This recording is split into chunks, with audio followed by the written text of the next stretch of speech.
Chicos, hoy vamos a seguir con los huesos del cráneo. Nos toca el hueso frontal o coronal. Vamos a hablar de su posición anatómica.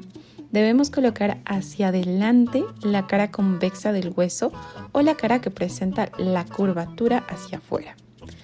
2. Hacia abajo la parte aplastada del hueso que presenta una escotadura cuadrilátera.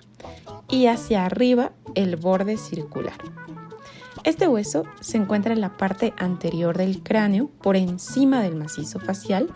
Tiene dos partes, una parte superior o vertical o escama del frontal, que forma parte de la bóveda craneal, y una parte inferior u horizontal u órbito nasal. Consta de dos caras, una cara anterior que es convexa, llamada exocraneal o cutánea, y una posterior cóncava, llamada endocraneal o cerebral, por la cercanía que tiene hacia el cerebro. Ambas se encuentran separadas por el borde circunferencial. Vamos a empezar con la cara exocraneal. Esta se divide en dos partes, una vertical o frontal o escama del hueso frontal y una horizontal u órbito nasal. Ambas se encuentran separadas por la arista o cresta órbito nasal. ¿Y a qué me refiero con esta cresta órbito nasal? Esta tiene tres segmentos, una medial llamada borde o escotadura nasal y dos laterales, que son los bordes o arcos supraorbitarios. Empecemos con el borde nasal. Este articula hacia adentro con los huesos nasales y hacia afuera con la apófisis frontal del hueso maxilar. En cuanto a los arcos supraorbitarios, estos forman a cada lado el reborde superior de la cavidad orbitaria y presentan a 3 centímetros de la línea media del cuerpo, y en la unión de la parte roma y cortante se encuentra la escotadura o agujero supraorbitario, por donde pasan dos estructuras, los vasos supraorbitarios y el ramo lateral del nervio supraorbitario. Un poco medial a la escotadura precedente se halla la escotadura frontal, un poco más profunda, por donde pasan dos estructuras, los vasos supratrocleares y el ramo medial del nervio supraorbitario. El borde supraorbitario termina hacia afuera en una eminencia, que la conocemos como apófisis cigomática del hueso frontal, que articula con la apófisis frontal del hueso cigomático. En la extremidad medial hay otra saliente, la apófisis orbitaria medial, que desciende entre la apófisis frontal del hueso maxilar y el hueso plano o lámina papirácea del hueso etmoides, hasta el borde superior del hueso lagrimal. Ya hablamos de la cresta órbito nasal. Ahora nos toca hablar sobre la porción vertical o escama del hueso frontal. Este presenta en la línea media y por encima del borde nasal los vestigios de la sutura frontal o metópica, que une las dos mitades primitivas de este hueso. Por encima del borde nasal hay una eminencia media roma y arqueada, llamada eminencia giva frontal media, o más conocida como glabela, que también es un punto cranométrico. A los lados y superiormente a la glabela nacen dos salientes arqueadas, llamadas crestas supraorbitarias o arcos superciliares, donde podemos encontrar nuestras cejas. Por encima de cada arco supraorbitario se halla una eminencia redondeada, llamada tuberosidad o eminencia frontal. Este es más prominente cuando más joven es la persona. Por encima de la apófisis cigomática hay una cresta de concavidad posterior o línea temporal. Es la parte anterior de la línea temporal superior, que si ustedes recuerdan se encontraba en el hueso temporal. Por detrás de la línea temporal, una pequeña superficie triangular o cara temporal del hueso frontal, donde se insertan los fascículos anteriores del músculo temporal. De ahí viene el nombre cara temporal del hueso frontal. Con eso terminamos la porción vertical o escama del hueso frontal. Ahora vamos a hablar de la porción horizontal u órbito nasal. Esta presenta en la línea media la escotadura etmoidal. Este es un espacio rectangular que se encuentra limitado por una superficie irregular en forma de herradura o superficie etmoidal, que presenta hemiceldillas que se van a complementar con las hemiceldillas etmoidales. Entre estas hemiceldillas se pueden ver dos canales oblicuos anteromediales, casi transversales.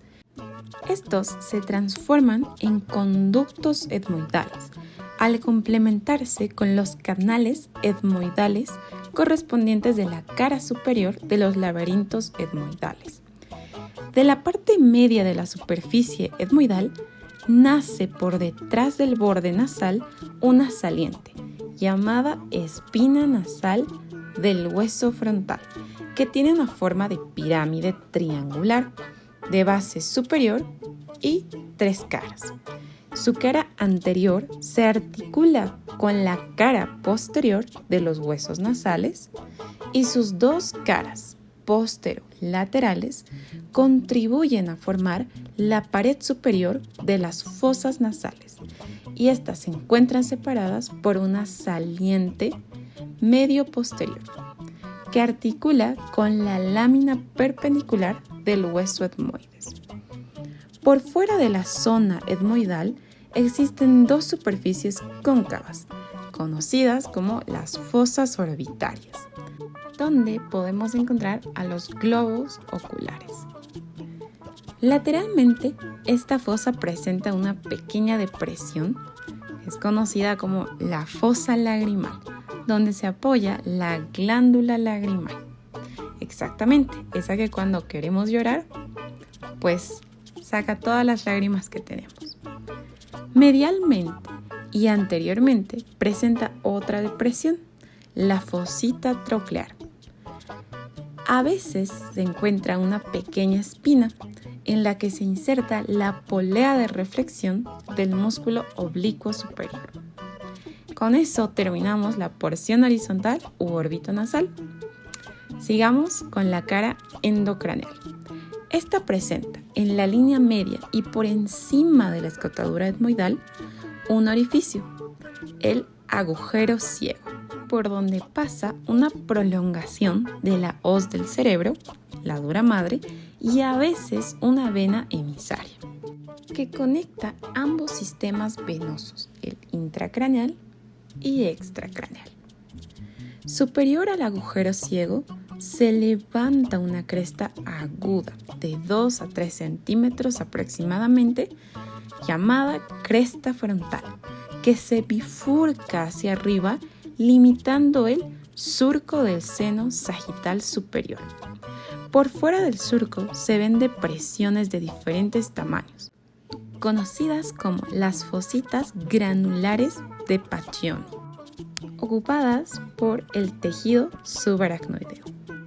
A los lados de la escotadura etmoidal se ven dos superficies convexas que van a formar el techo de las cavidades orbitarias y corresponden a la porción horizontal del hueso frontal. Estas superficies presentan depresiones o impresiones digitales que están separadas por salientes o conocidas como eminencias mamilares. Las impresiones y eminencias se relacionan con las circunvoluciones del lóbulo frontal del cerebro. Por encima de las fosas orbitarias se hallan las fosas frontales, que corresponden a las tuberosidades frontales de la cara exocraneal. Ya vamos terminando. Ahora solo nos queda ver el borde circunferencial del hueso frontal. Este tiene dos segmentos, uno superior o semicircular y uno inferior u horizontal. El superior está tallado en bisel, es como si fuera dentado. y articula hacia arriba con el hueso parietal y hacia abajo con el ala mayor del hueso esfenoides. La porción inferior u horizontal está interrumpida en la parte media por la escotadura etmoidal.